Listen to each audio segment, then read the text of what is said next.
Welcome to the 2020 Buckeye Book Fair. Thank you for joining us for this series of virtual events with Ohio authors and illustrators.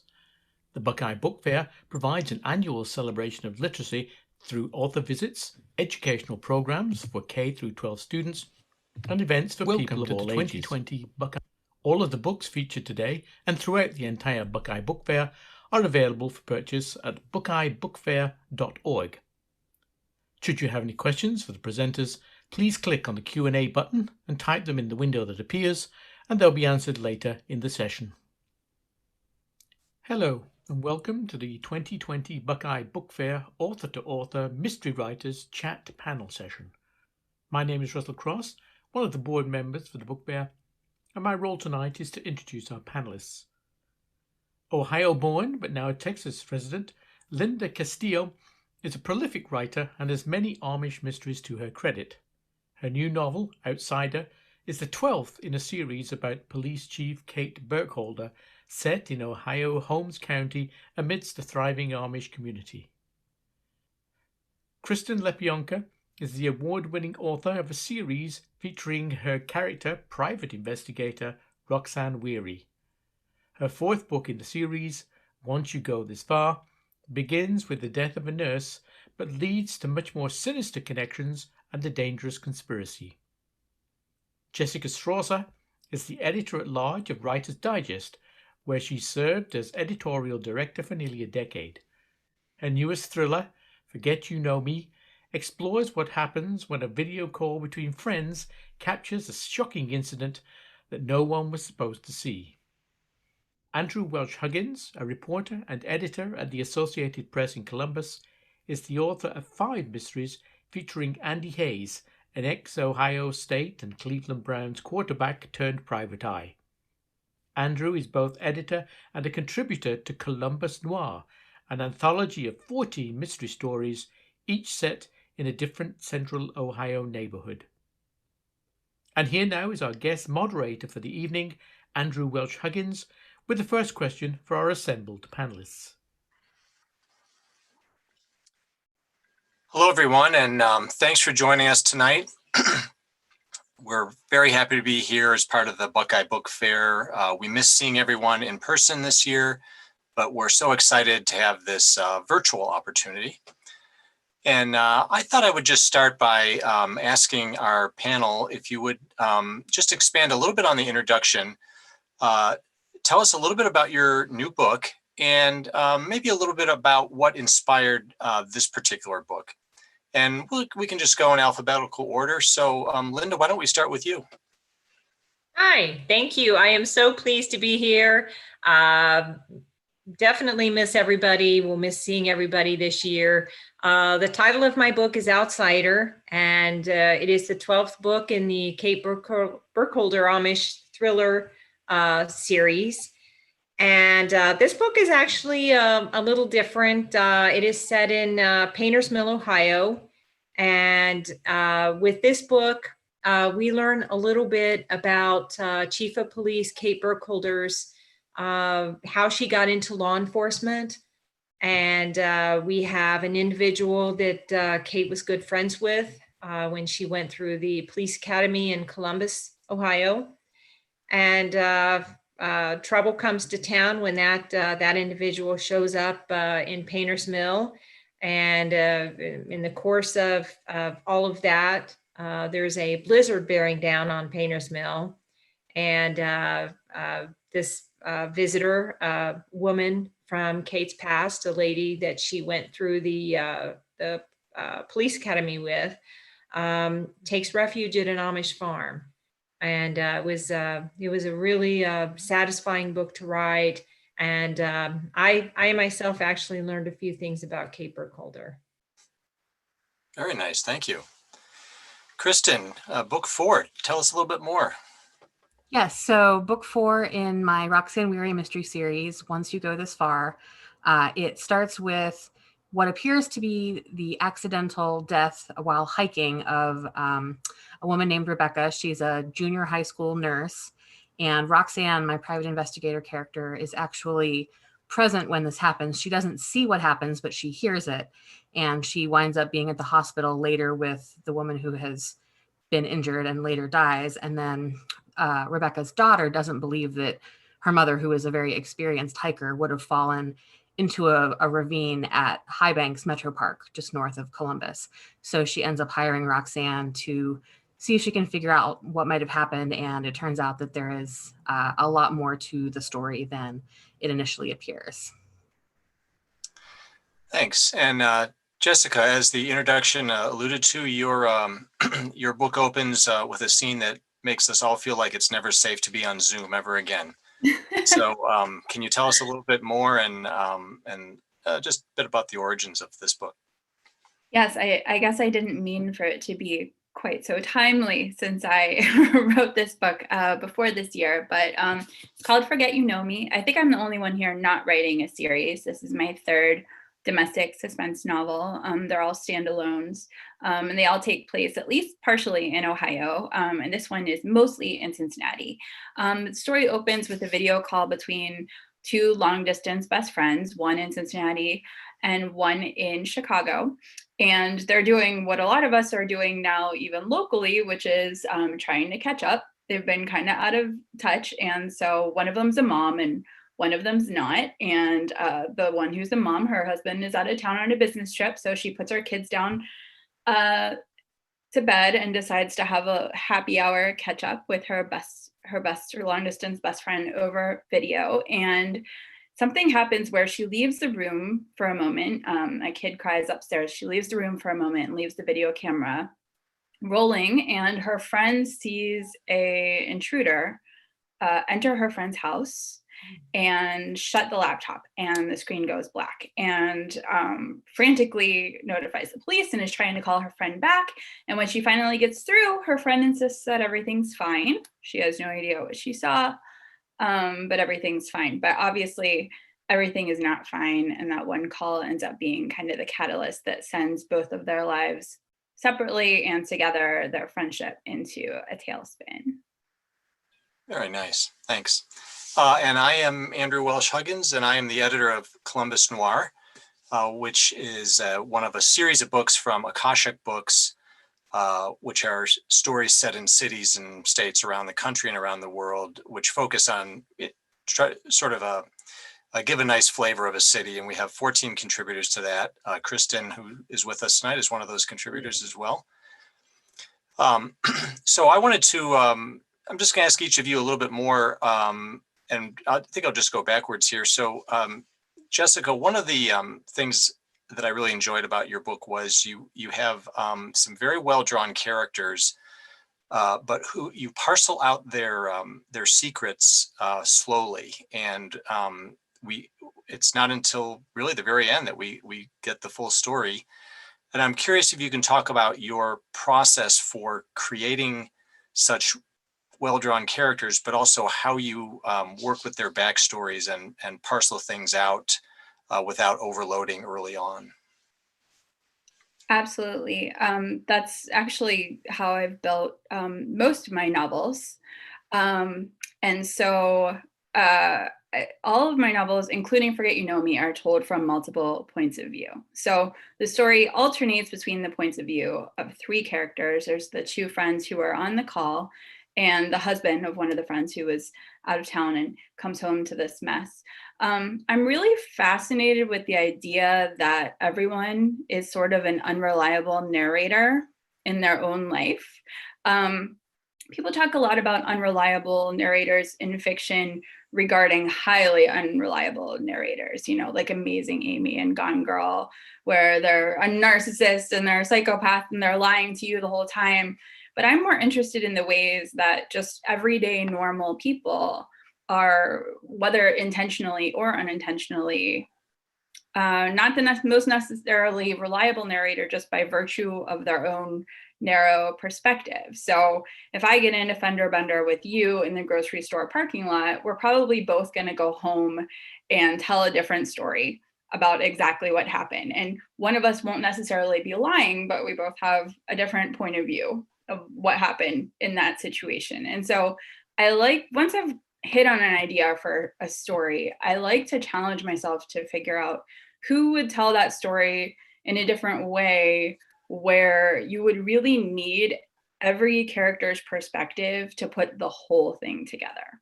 And at the end of the story, the reader might even know something that the characters don't know.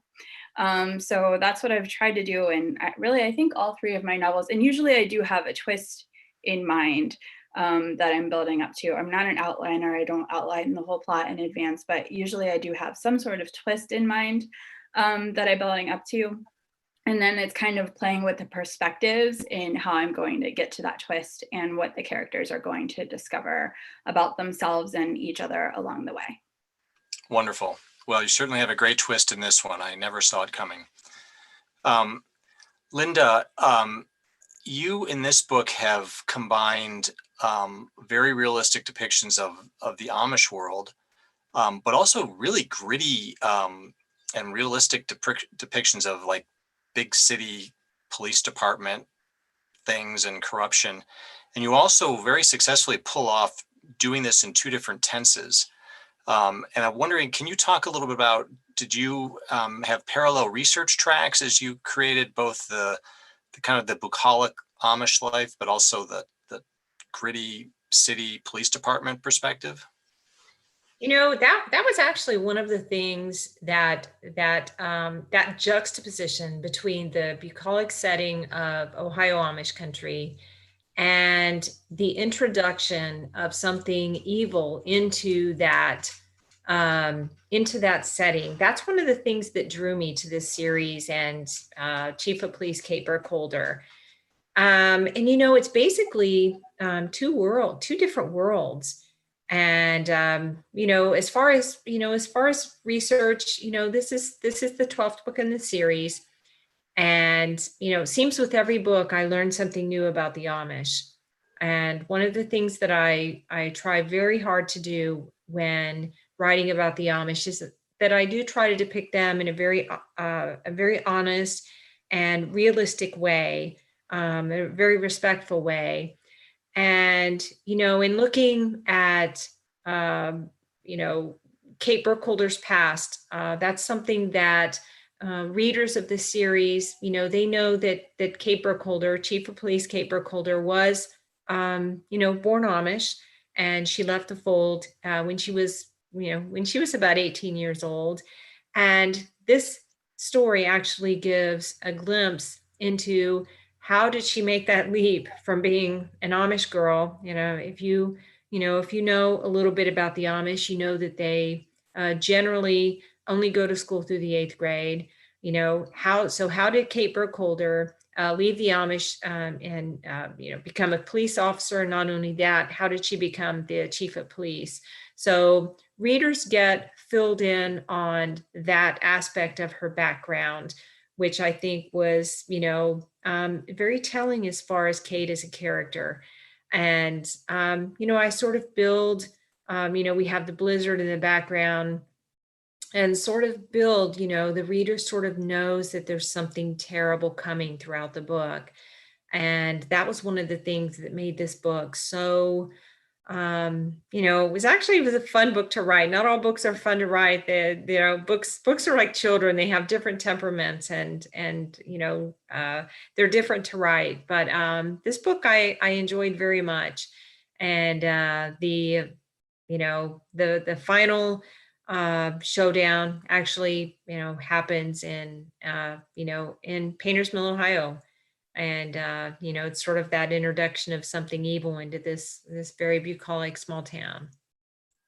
Yeah, you're really anticipating what happens with both dread, but also real excitement. I really enjoyed that.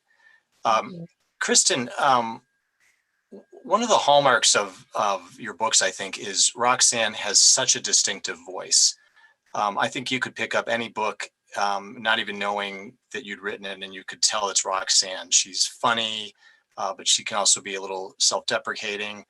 And I wonder, could you talk about your strategy for her voice and coming up with such a distinctive character? Sure. I feel like it's kind of like, it's like not a fair question because the voice just kind of came naturally to me when I was writing the series. I don't know that I had a ton of strategy, but I hear Roxanne's voice very sort of naturally in my head when I'm writing. That's one of the parts of writing the series that I love the most, is just sort of dipping into that voice and writing from her point of view, the way that she sees the world and the way that I see the world, not completely the same, but we do have a lot of, I think, similarities in that. So some of it's drawing on my own perspective, but it's just, she's one of those characters that the idea of her and her particular worldview really just kind of came all of a piece when I was setting out to create this story. I came up with the character of Roxanne before I had a plot for her. When I was writing the first book in the series, I knew I wanted to write this type of person long before I had any idea what she would be doing. So it's really just kind of been, I have to listen for her and I can sort of pick up on her that way. So, I wish I had a better answer for what exactly the strategy was other than to just like listen, but that's kind of been the strategy to this point. And that's why she's so fun for me to write. It's just, even when writing gets hard, like Linda was saying, all books do have their own temperament. Even in a series, like you can't really control what type of mood the book is in for the time that you're spending with it. But even despite that, I think having a serious character that you can really, write in and own that voice, it just makes it go so much easier. It makes it a lot more fun. Because even when the plot part might be sticky, the voice and spending time with that character, spending time in her head is really enjoyable, and it just kind of flows, I think. Yeah, it's always good to be back with Roxanne, and I think that idea of just listening for that voice is really smart.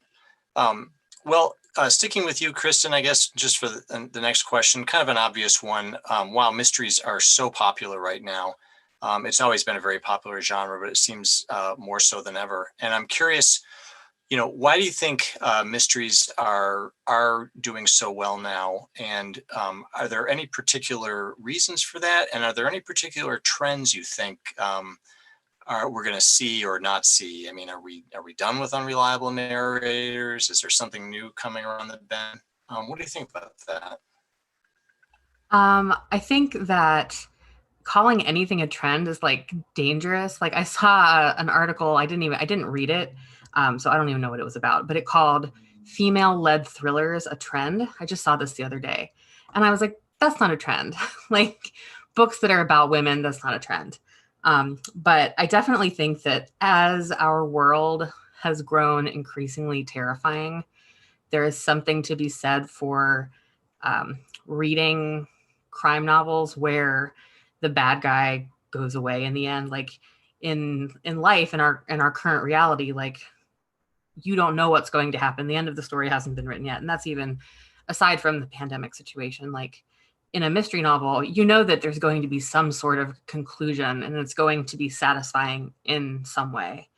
And I think there's some catharsis there. Like you don't always get that in the real world, but you get it in a mystery novel. You get that sort of conclusion of sort of following the case to its end. And it, in real life, a mystery might end with, and then the police didn't know what to do for 20 years and then it was forgotten. Like that's not a great novel, but in a book, you can really get to that ending.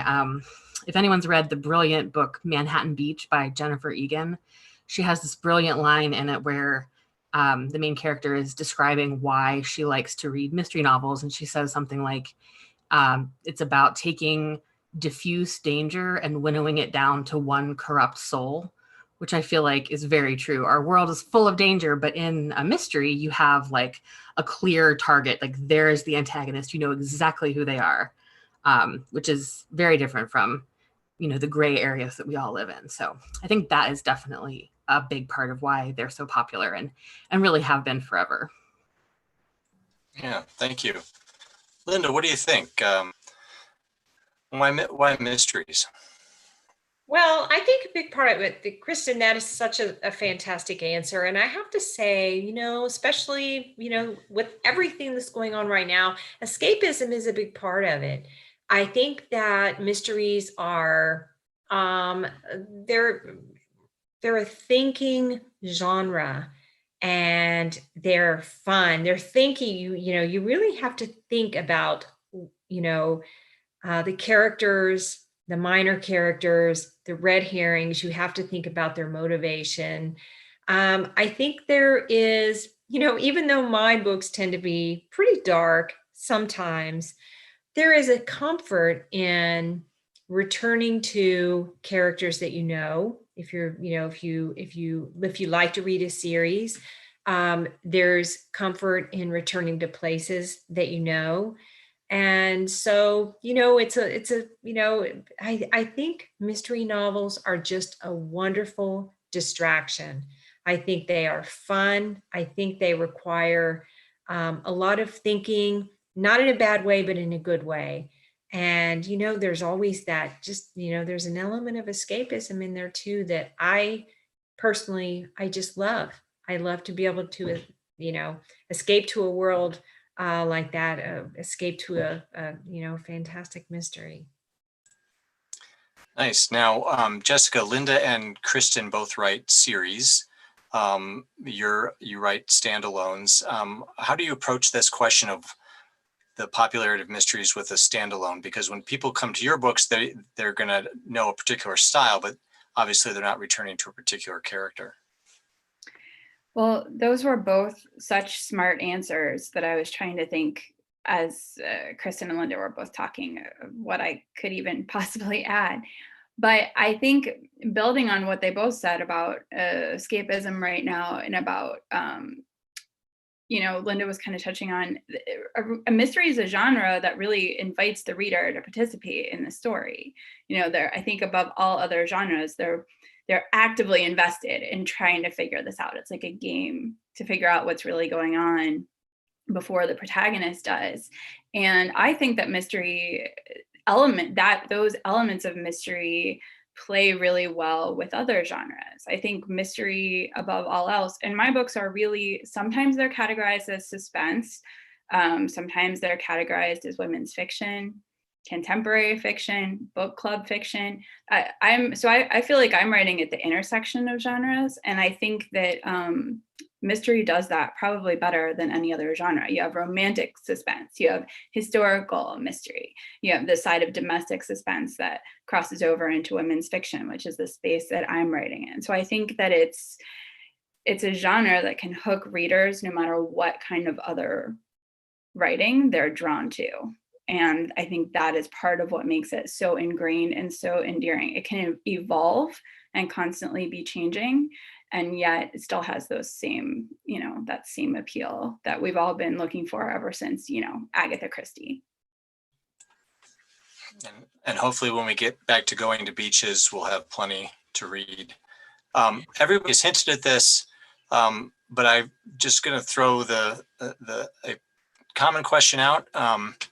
And that is, how many of you plot your books out?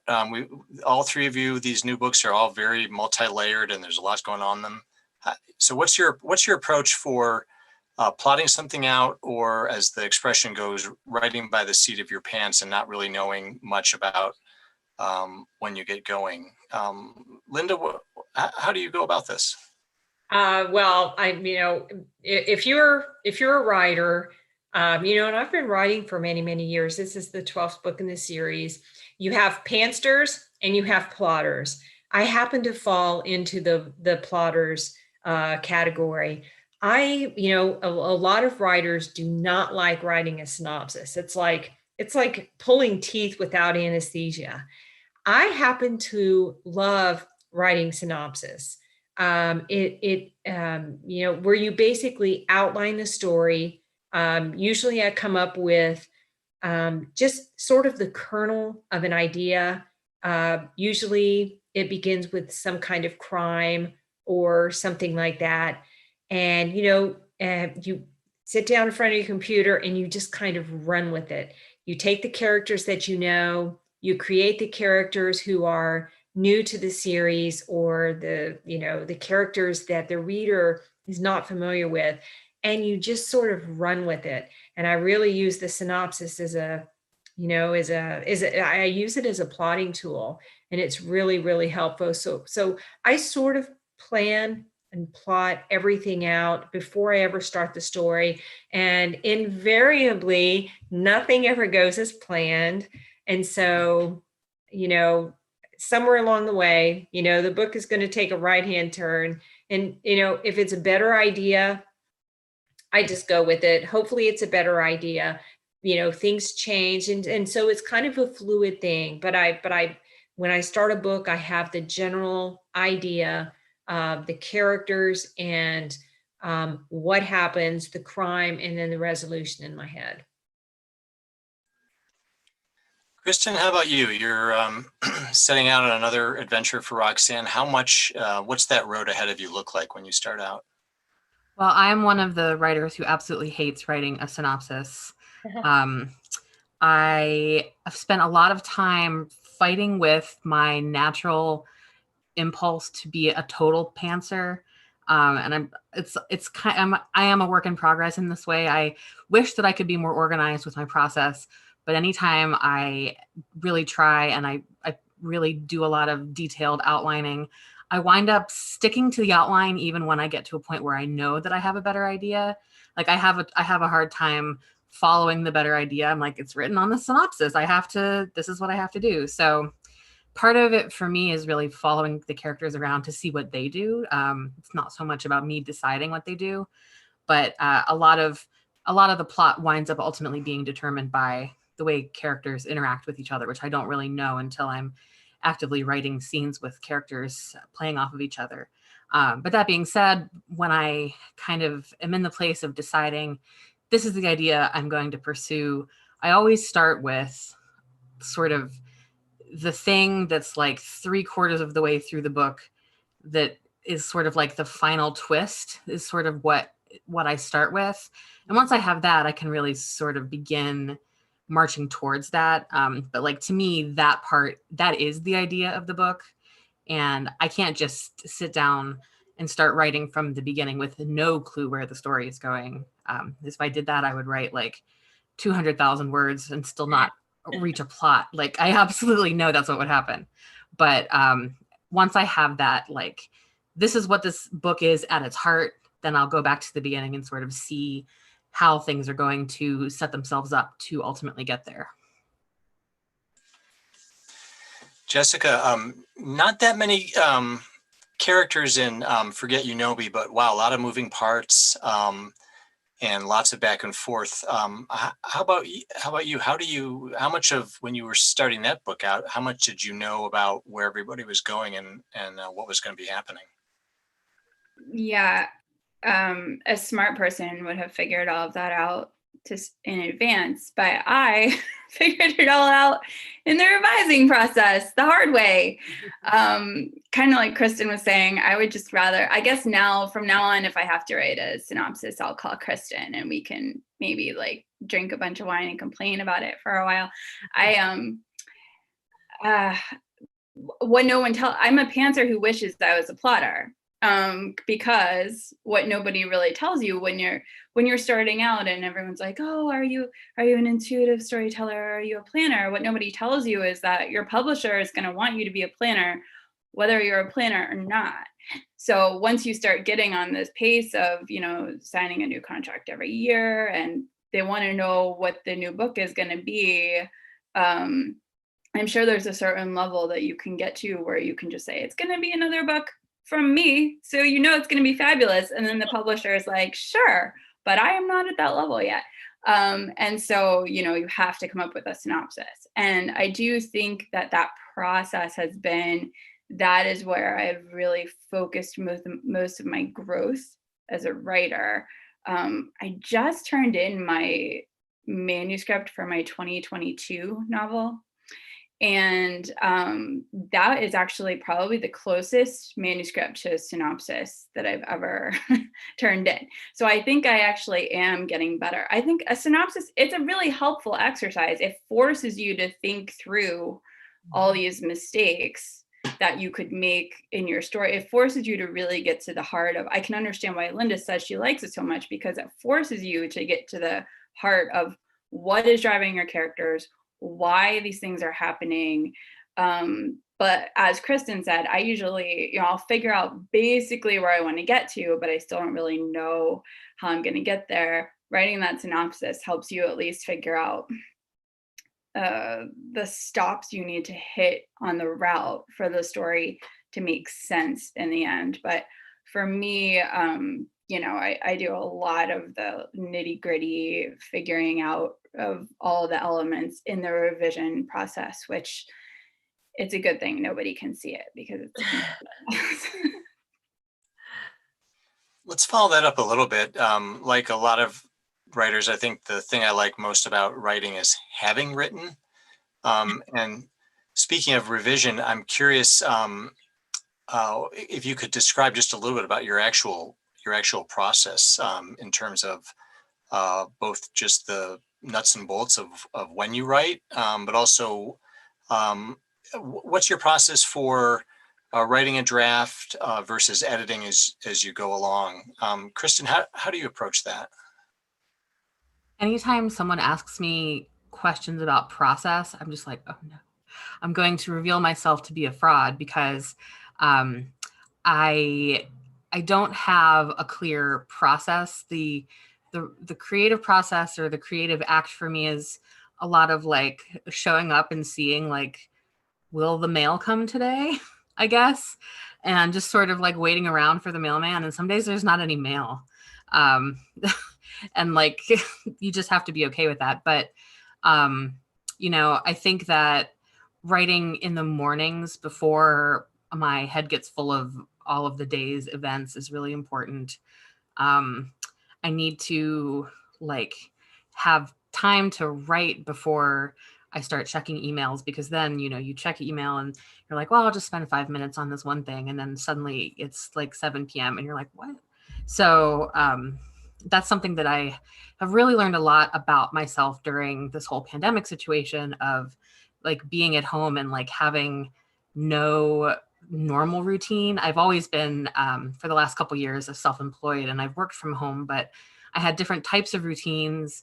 And, with everything that's going on now, that has changed a lot. And so having to be intentional about creating a routine, even when it feels like nothing matters and time doesn't exist, like there's this real need to like create some sort of order, and writing in the mornings for me is really part of that. Nice.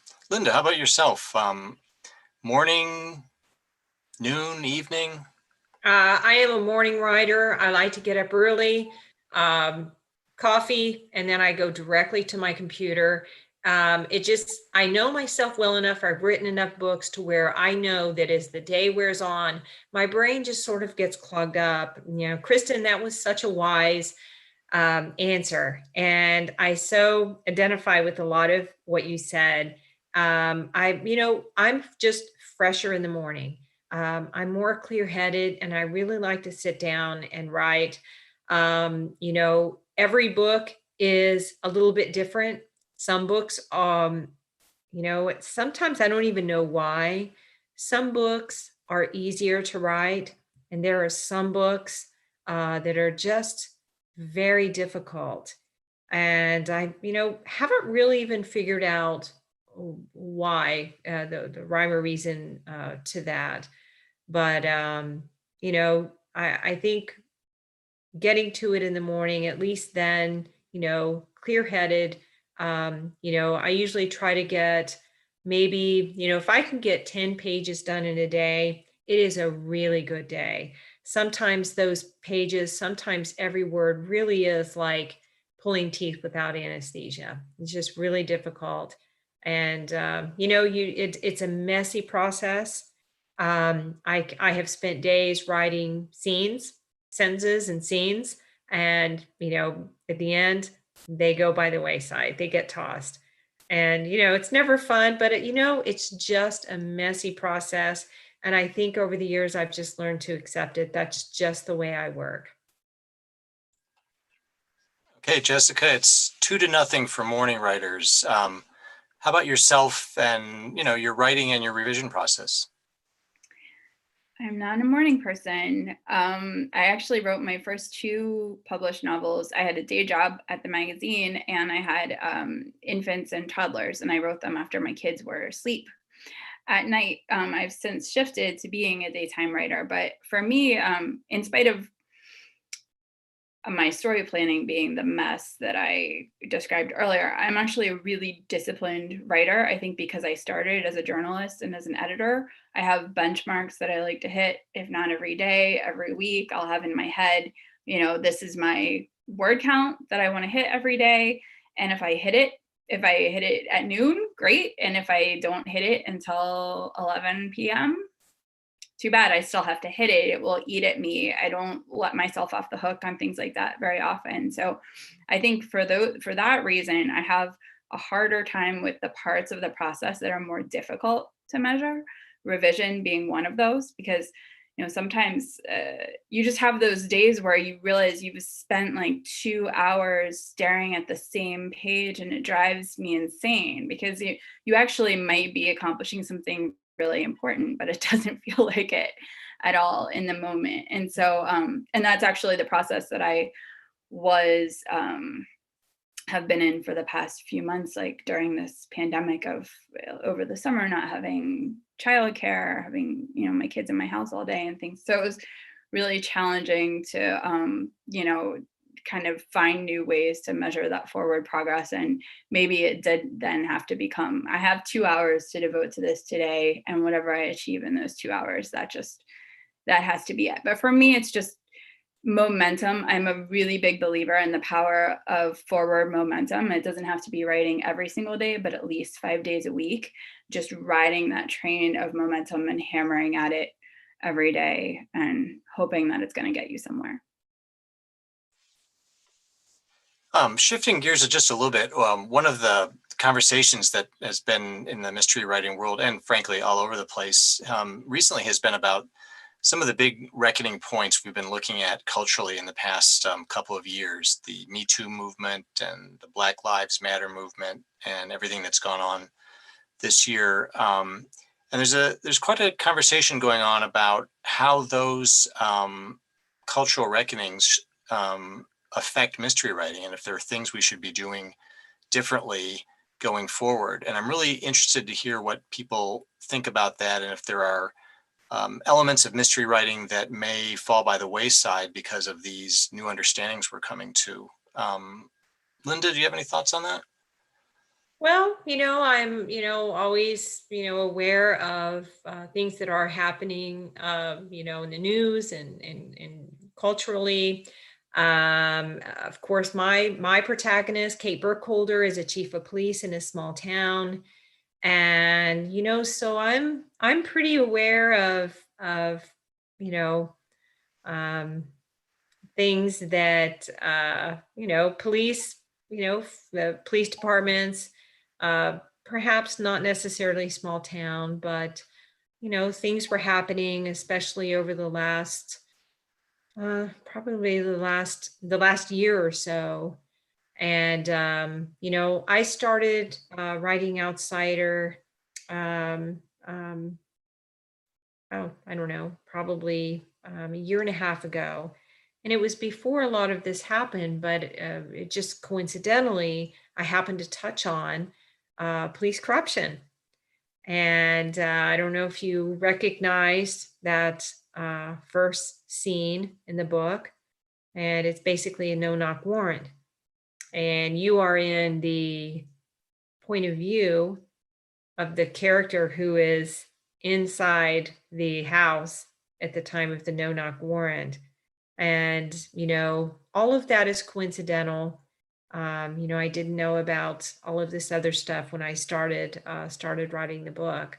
But I did my research and, did a lot of reading, and it was, it was an interesting experience for me, as a writer, and, got a little bit of mail, different kinds of, emails on the book. And, all a writer, I think, can do is, to be aware and, do the best they can to write the story be honest to their characters and write the story that needs to be told. Thanks. Jessica, what are your thoughts on kind of these big, important national conversations we've been having? Is it affecting how you approach things, and should it affect the books we're working on? Certainly it should affect the books we're working on. I think we're all more, I hope I was a careful writer and a sensitive writer in the first place. In terms of the issues that you mentioned, like the Me Too movement and things like that, I think the book I've written that comes the closest to touching on any of those issues is Not That I Could Tell, which was my second novel. It focuses on domestic violence. I had actually, and on the issue of believing women, and if you believe women when they tell their own story, or when they hint at their own story, or believe women who think that something might not be right between the people next door. For that, I was writing that I had a reason to be writing that story. I was writing it from a really personal, I had lost a friend to domestic violence. And after that happened, I did a great deal of volunteer work through the YWCA. And I helped with their public awareness campaign for domestic violence awareness. So, I mean, I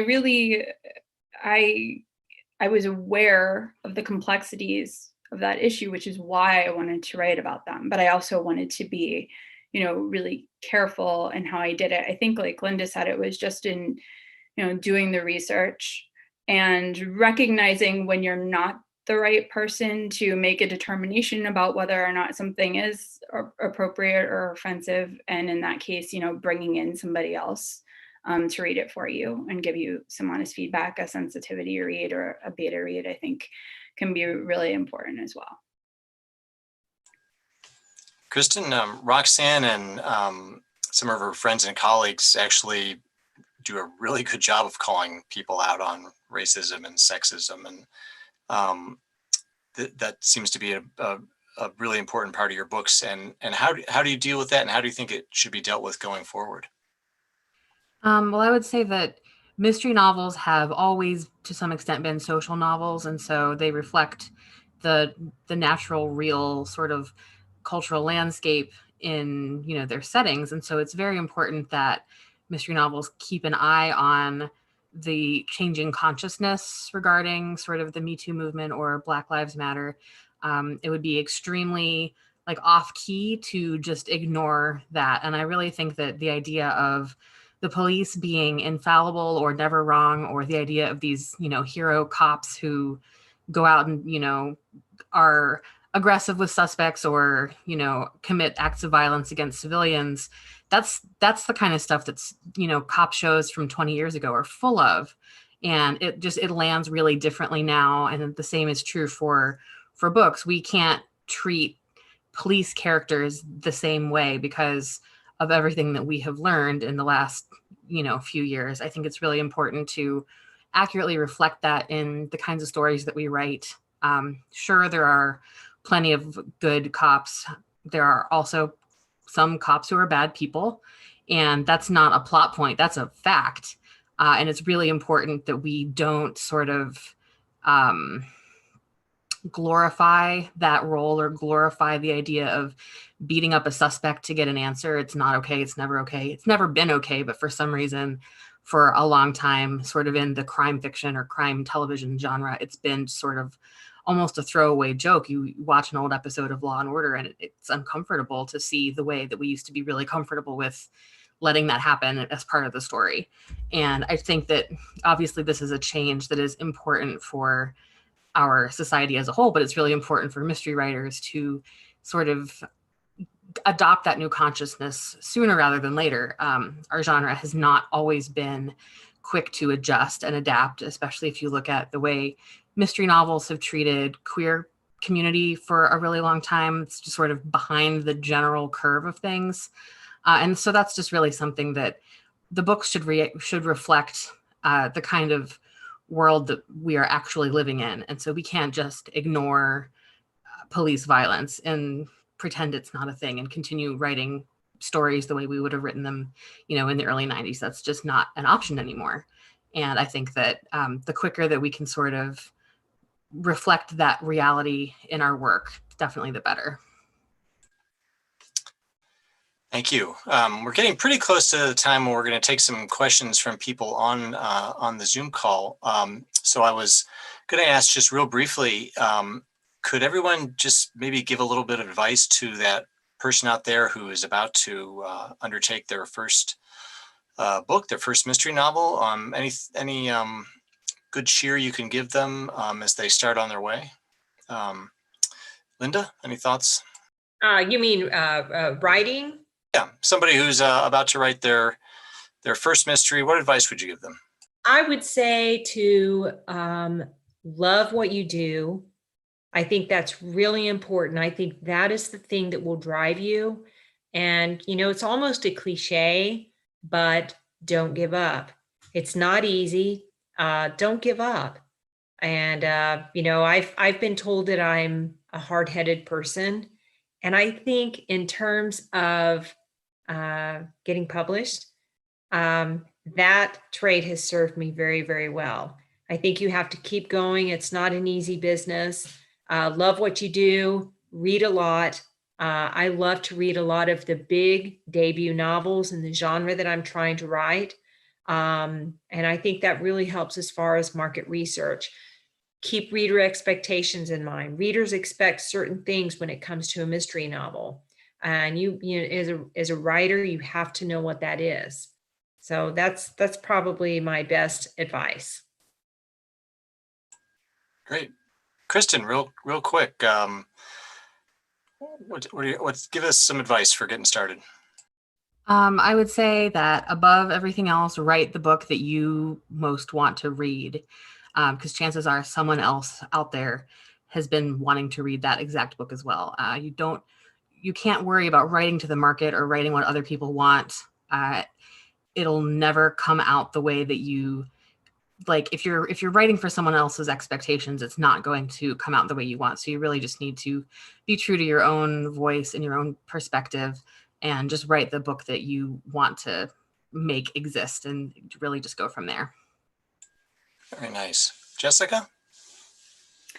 I would just add, give yourself permission to make it a priority, especially since as I said, when I first really got serious about writing, I had two babies, and I had a full-time job, and people would say, well, how do you have time to do that? You don't have time to do it. You make time to do it. So if it means, saying no to invitations to go do something else, if it means, being really disciplined about not turning on the TV, if you want it bad enough, other people aren't going to want it as bad as you do. Other people aren't going to make that time for you. Everyone around you, even in being supportive, is going to be constantly trying to pull your attention away from that. Hey, do you want to watch this movie with me? Do you want to do this? And it's okay to give yourself permission to say, no, I am trying to achieve this goal, and I'm going to make this a priority. And there will be some sacrifices in order to make that happen. But as Linda said, perseverance really pays.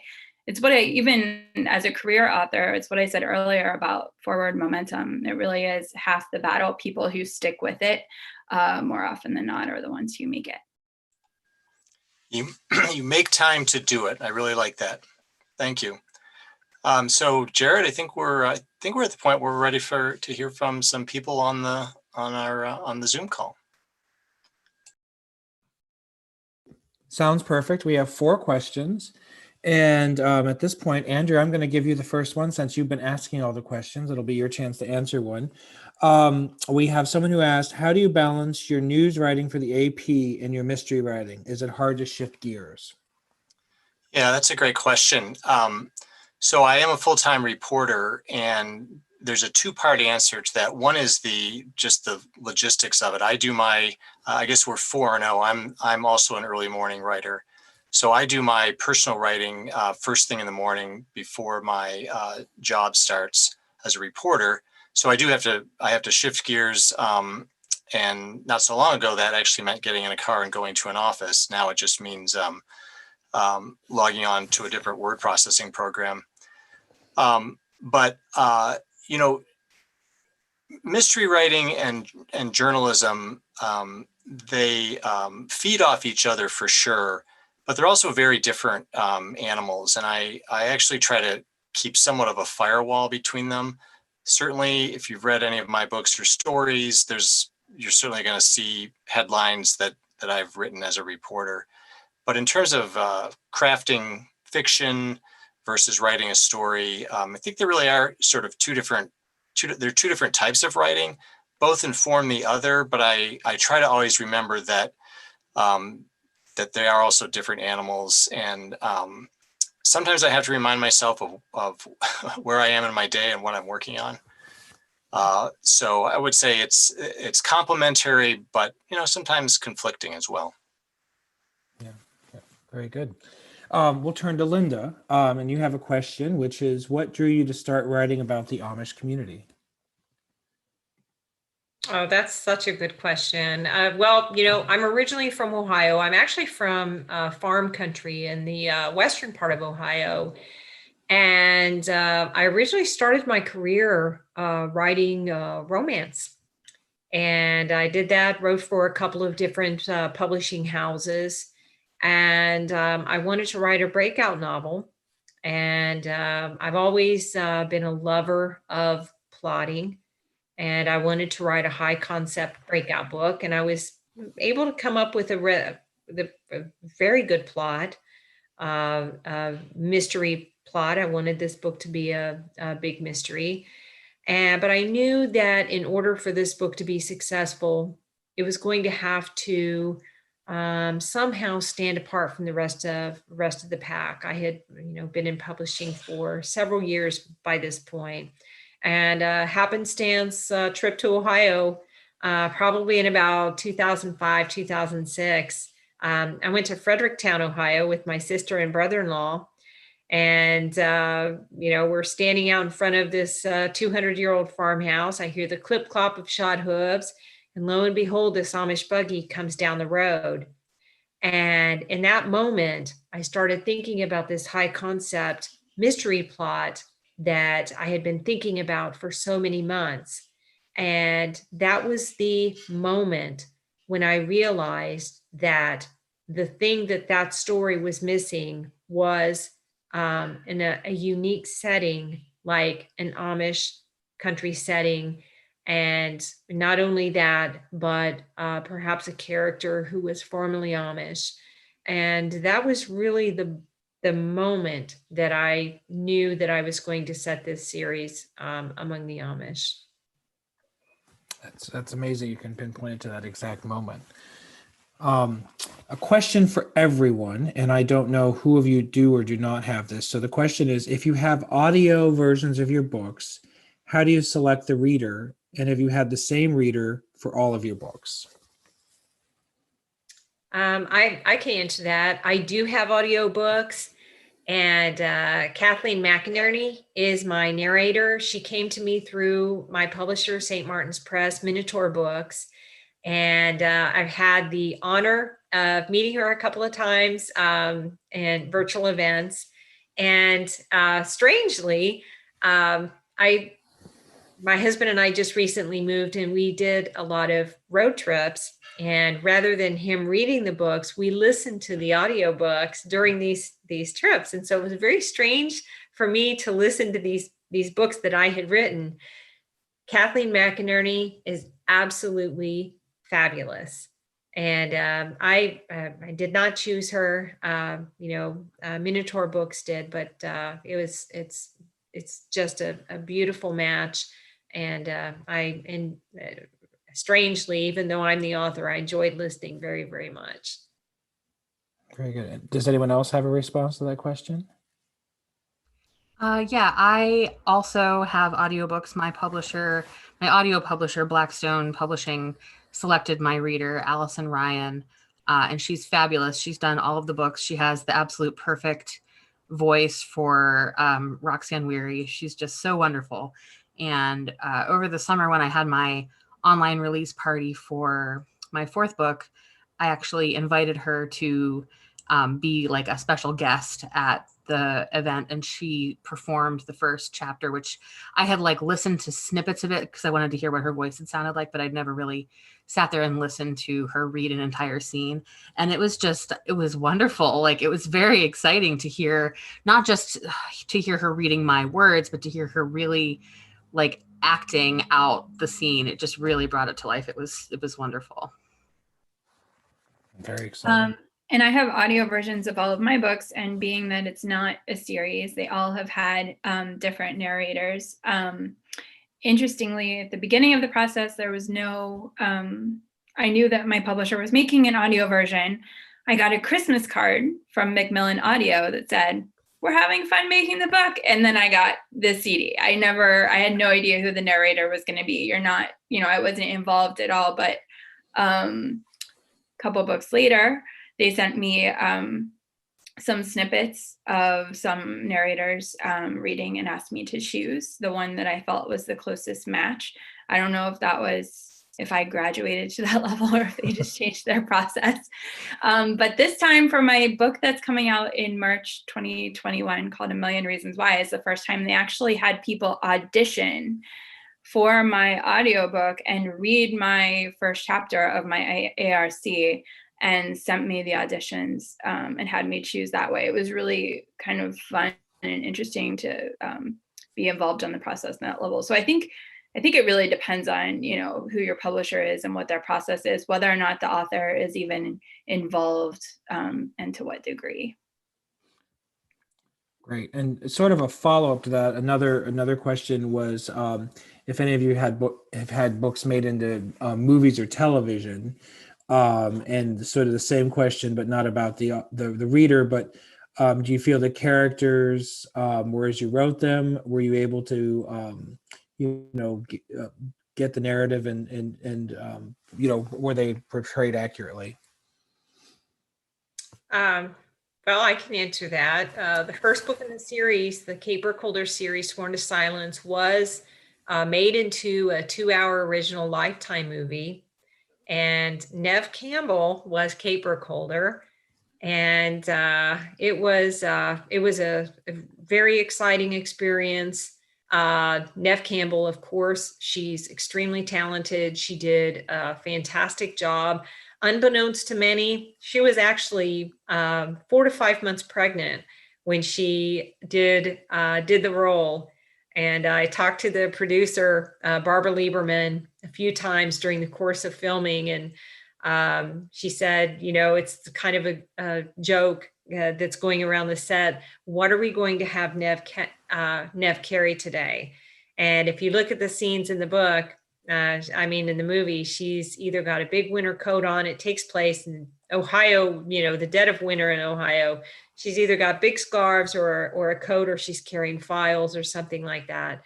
But they did a very, very good job with it. Of course, they softened it up a little bit. Sworn to Silence is a little bit of a hard-edged thriller, and they softened it up a little bit for the audience, as a Lifetime audience. So it's a little bit more cozy.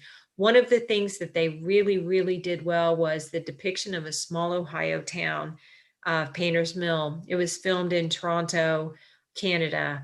And it was just, for me as a writer, it was very, very exciting. And it was a great experience. And I think they did a very, very nice job with it. Any other responses to that question? If not, I've sort of got one final wrap up for everyone. Okay, if not, because we're at time, we'll go just a little bit over. But I think this was a particularly interesting question. So to everyone, so we can round robin this, what are you currently reading and currently working on?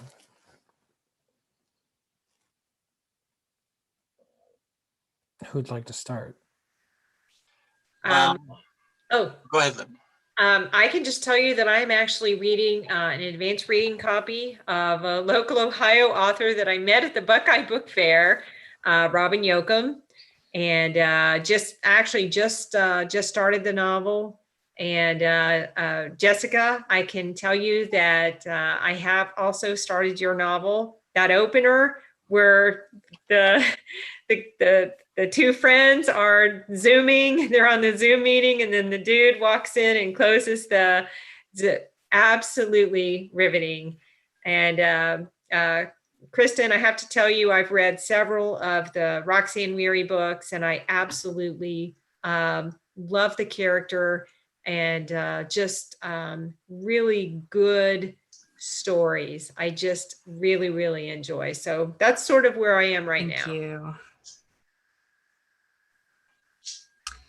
I am reading kind of a gothic horror novel, I guess. It's called Plain Bad Heroines by Emily Danforth, and it is absolutely fabulous. It's about a cursed New England boarding school from the early 1900s. There was like a grisly true crime event there, and then, you know, all these years later, someone has written a book about it. They're trying to make a movie about it as well, and it's just a very smart, funny, modern, queer, amazing novel that I highly, highly recommend. Very good. And thank you, Linda. That was so nice of you. I have your new novel in my queue as well. And I read Kristen's on the beach this summer when I finally was able to go socially distanced on the beach. And I always just instantly want more Roxanne. So I try not to, I hold on to them as long as I can. I'm reading something either in print or on my Kindle, and then I'm also listening to an audiobook. So right now I am reading an advanced copy of Kristen Hanna's next novel, The Four Winds, which comes out in February, which is an amazing story of a mother and her children persevering through the Dust Bowl and migrating to California. And I am listening to The Midnight Library by Matt Haig, which is this amazing sort of It's a Wonderful Life sort of novel that is giving me so many good feelings as we near the end of this difficult year. I highly recommend it.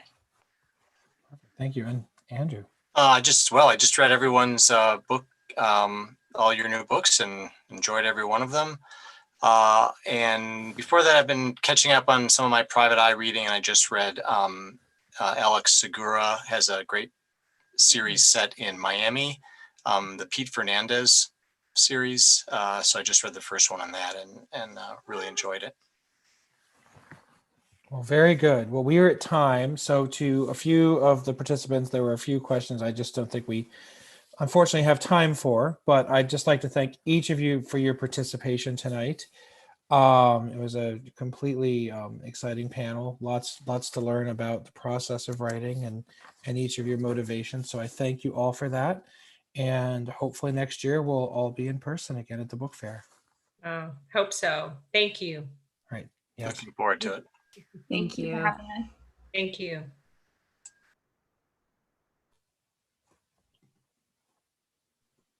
Well, I'll just close with again, thanks to our panelists for our mystery night. Be sure to check out BuckeyeBookFair.com, where all of the books are available for purchase.